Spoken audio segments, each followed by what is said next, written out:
Bonjour à tous et bienvenue dans ce Morning Bull Live. Nous sommes le 27 septembre 2022. Les marchés financiers jettent l'éponge. Alors ça, c'est le truc sur lequel je suis tombé ce matin en me levant. Les marchés financiers jettent l'éponge. J'ai presque envie de dire c'est la bonne nouvelle de la matinée. Alors pour l'instant, on n'a que des trucs pourris depuis quelques semaines. On a fait le bilan et refait le bilan sur ce qui n'allait pas finalement dans l'économie, dans les marchés, dans tout ce qui nous attend dans l'avenir.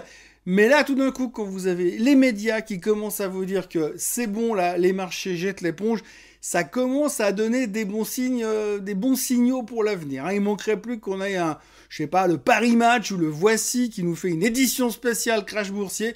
Et puis là, c'est bon, on aura trouvé le fond de la tasse et on pourra largement, tranquillement, commencer à racheter. Et racheter, en fait, trouver le bottom, trouver le fond de la tasse, c'est la thématique du moment. Puisqu'étonnamment, entre hier matin, on avait envie de se foutre en l'air et de sauter depuis le premier immeuble suffisamment élevé, et bien tout d'un coup, ce matin, on a l'impression que les gens sont en train de chercher le bottom, chercher le point bas, chercher à quel moment il faut rentrer. Et alors là, il y a 2-3 pistes qui commencent à se dessiner déjà, comme quoi on est capable de tourner la veste assez rapidement.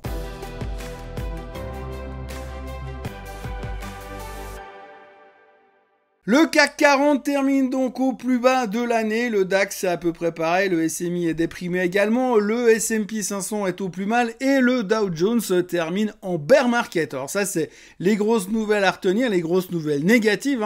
Le Dow Jones est entré en bear market, on a vu que les pétrolières se sont fait démonter la tête à cause de la baisse du pétrole, donc ça a mis la pression sur le Dow.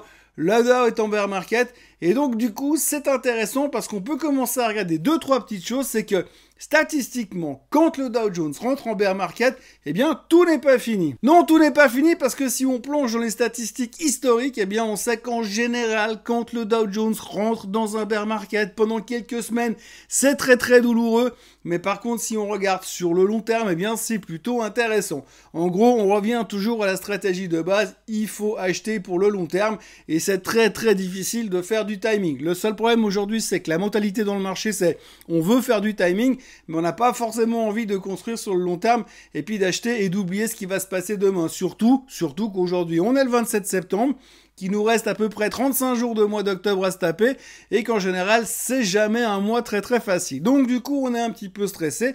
Par contre, la bonne nouvelle, effectivement, c'est que statistiquement, à ces niveaux-là, les entrées en bear market sur le Dow Jones sont toujours des points relativement intéressants puisque ça veut dire quand même qu'il y a une bonne partie du marché baissier qui est fait et qu'il y a un petit peu d'espoir. Par contre, c'est vrai, quand on regarde le nombre de jours statistiquement qui nous reste avant de ressortir du bear market, ça peut prendre un petit peu de temps. Par contre, si on regarde le nombre de jours qui nous reste avant le bottom, eh bien, c'est plus si loin que ça. Donc, il y a un petit peu d'espoir qui revient.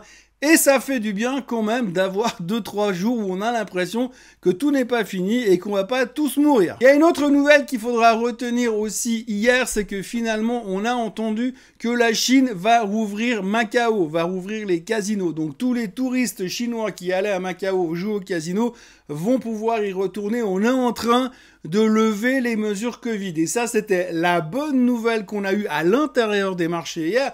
Même si tous les indices américains terminaient en baisse, la bonne nouvelle, c'est que le secteur des casinos a littéralement explosé parce qu'on se dit, la Chine est en train de rouvrir cette partie-là.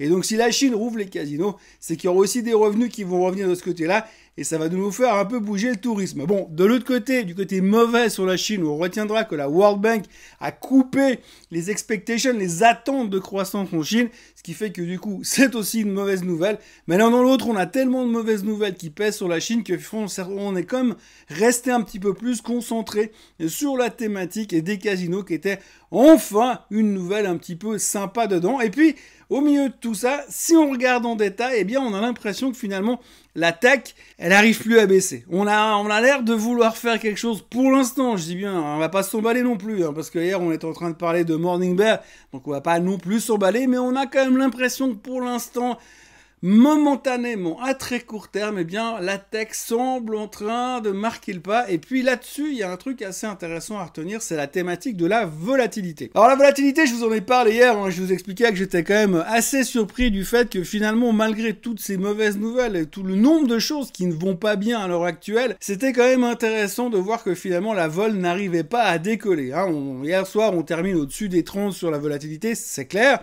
Mais en même temps, on a vu ces derniers temps que chaque fois qu'on a eu vraiment des sell-off, la vol normalement monte jusqu'à 40 et on dit, empiriquement parlant, que quand on arrive à des niveaux de 40, on est dans des zones d'exagération. Donc, il y a moyen de moyenner pour essayer de rattraper, de racheter des actions à ce niveau-là ou des indices parce que finalement, on est en train d'exagérer.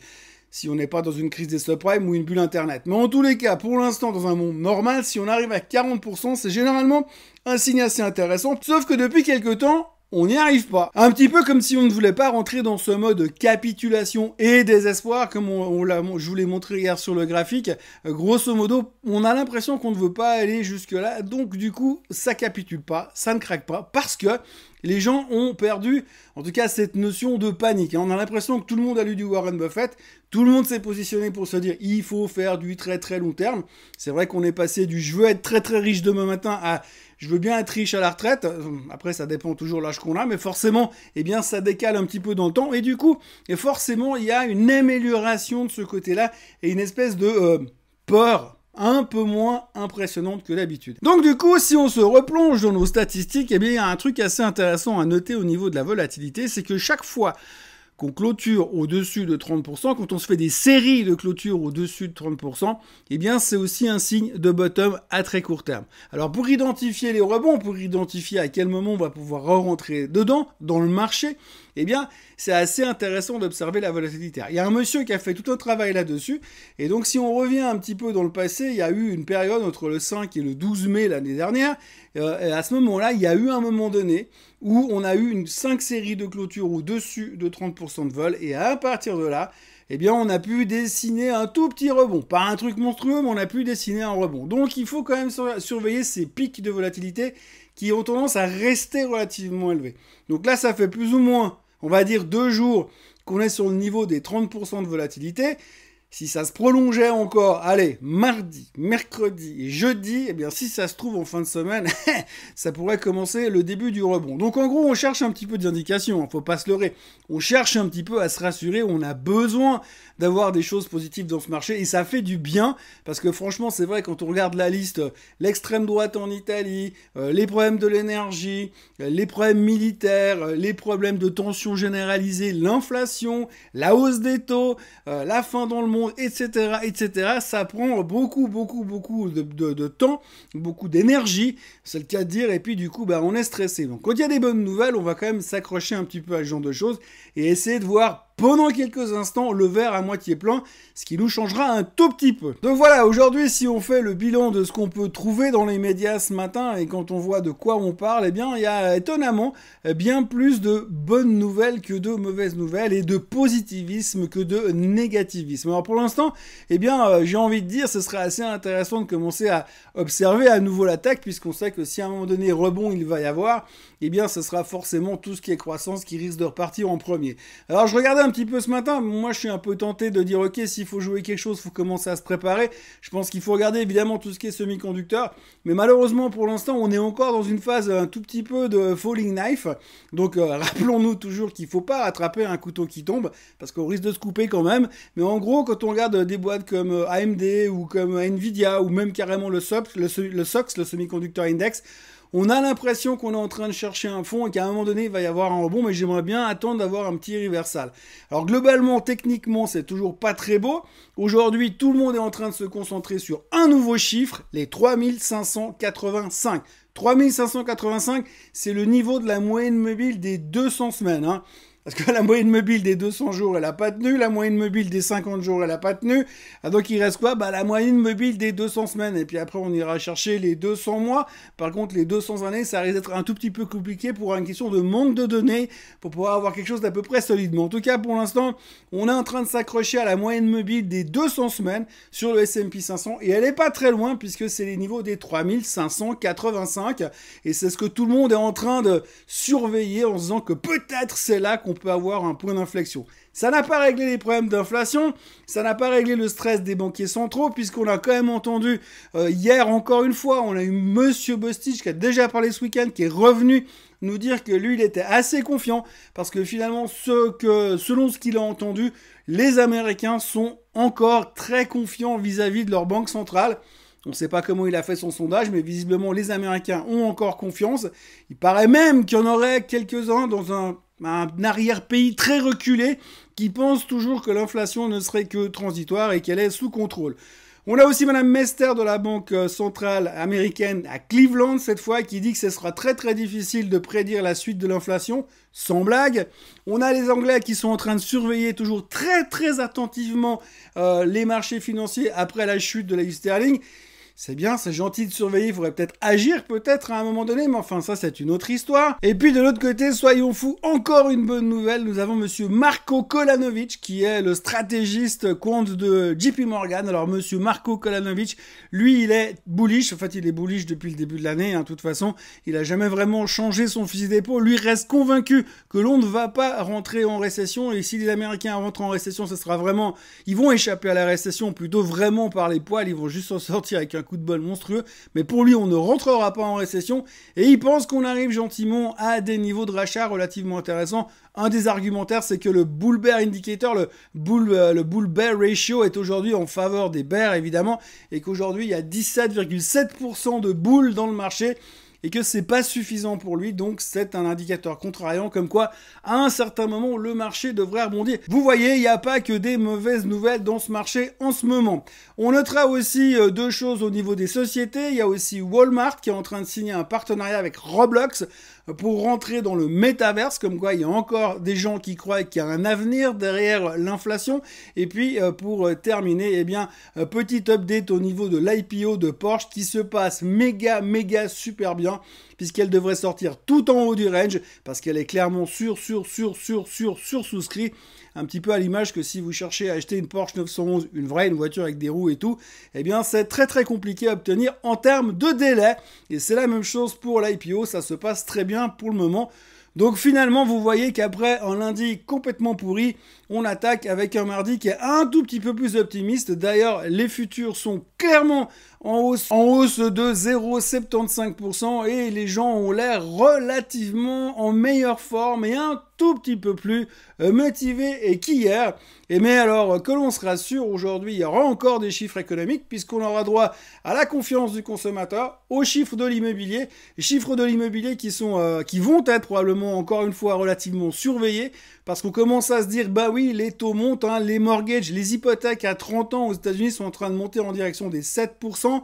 On entendait dans un autre pays, en Angleterre, ce matin, on parle d'une augmentation des coûts hypothécaires, des charges hypothécaires pour les propriétaires de l'ordre de 73% pour 2023. Je vous laisse imaginer ce que ça va avoir comme impact aussi sur la consommation, bien sûr, ce qui devrait potentiellement calmer l'inflation. Bref, en tous les cas, il n'y a pas que du bien, mais à surveiller les chiffres de l'immobilier. Et puis, dans tout ça, n'oublions pas non plus qu'il y a Monsieur Powell, un certain Monsieur Powell, qui devrait parler cet après-midi. Et souvenez-vous quand même pour mémoire que chaque fois que Monsieur Powell a parlé depuis le début de l'été, ça s'est jamais très bien passé. Alors même si aujourd'hui on a l'impression qu'il a quand même dit tout le pire qu'il pouvait dire, eh bien il faudra quand même se méfier parce qu'on ne sait jamais. Voilà, donc ça fait plaisir aujourd'hui d'avoir un tout petit peu plus d'optimisme. On espère qu'on va avoir un rebond qui sera un petit peu durable, mais c'est vrai que techniquement on est clairement dans des niveaux très délicats, dans un niveau très pourri. Il est normal potentiellement qu'on ait un rebond par rapport à ça. Ça ne veut pas dire que tous nos problèmes sont réglés, bien que la plus grosse surprise d'hier soit le fait que l'élection du parti d'extrême droite en Italie a été aussi bien perçue par le marché, puisque finalement l'indice italien terminait en hausse, comme quoi malgré tout ce qu'on nous a vendu de catastrophique dessus, pour l'instant en tous les cas le côté économie prend la chose plutôt pas mal, bien que l'on entend des commentaires étant très méfiants pour la suite des événements par rapport aux nouvelles choses et à ce que le nouveau gouvernement italien va mettre en place. Voilà, encore une toute dernière chose.